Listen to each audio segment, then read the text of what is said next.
বর্তমানে আহলে হাদিসদের মাঝে মতনৈক্য অনুভব করছি বা দেখতে পাচ্ছি, এর কারণ কি? আমি তো দেখতে পাই না।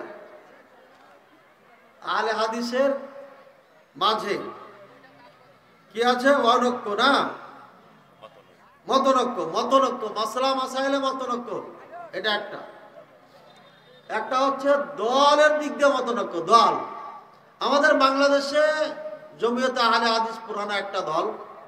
জমিয়তে আহলে হাদিস থেকে আন্দোলন হয়েছে।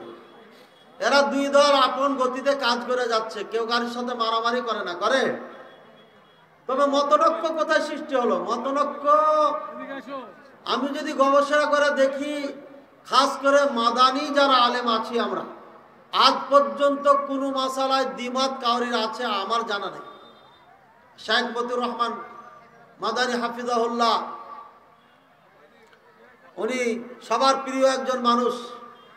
উনার ফতোয়া মাসলা মাসাইল শুনবেন আর আমাদের শুনবেন। এক কথাই দুই একটা মাদানী বলতে পারি না, আমার জানা নাই। তবে 100 কোনো মাদানী কোনো মাসালা নিয়ে দ্বিমত আছে আমার জানা নাই।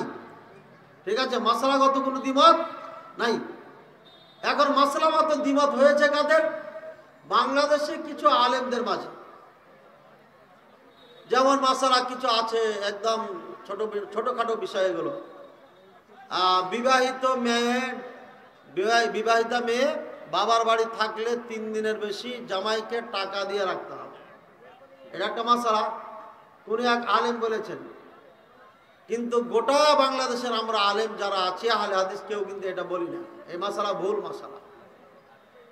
এভাবে দ্বিমতের মাসালা আছে যেটা হানাফি ভাইয়েরা বারবার বলে, 2 আজান, দ্বিতীয় আজান যেটা দেওয়া হয়, মানে প্রথমে যেটা দেওয়া হয়, এটা দ্বিতীয় বলা ঠিক হয়, প্রথমে যেটা দিয়ে আমরা, এটা বেদাত। এটাই একজন আলেম বলেছে আমার জানা মতে।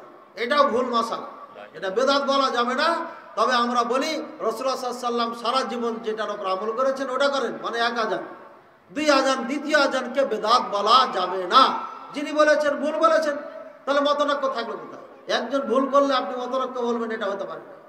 আরো কিছু মাসালা আছে, লা ইলাহা ইল্লাল্লাহ মুহাম্মাদুর রাসূলুল্লাহ শিরকি কালিমা, আমরা সমস্ত উলামায়ে কেরাম একমত এটা শিরকি কালিমা নয়। যিনি বলেছেন ভুল বলেছেন। আর কি মাসালা আছে? আকীদা আমাদের সব এক, মাসলাগত সব এক, ঠিক আছে। এই দুই একজন আলেমের কারণে মতনৈক্য আপনারা দেখতে পাচ্ছেন।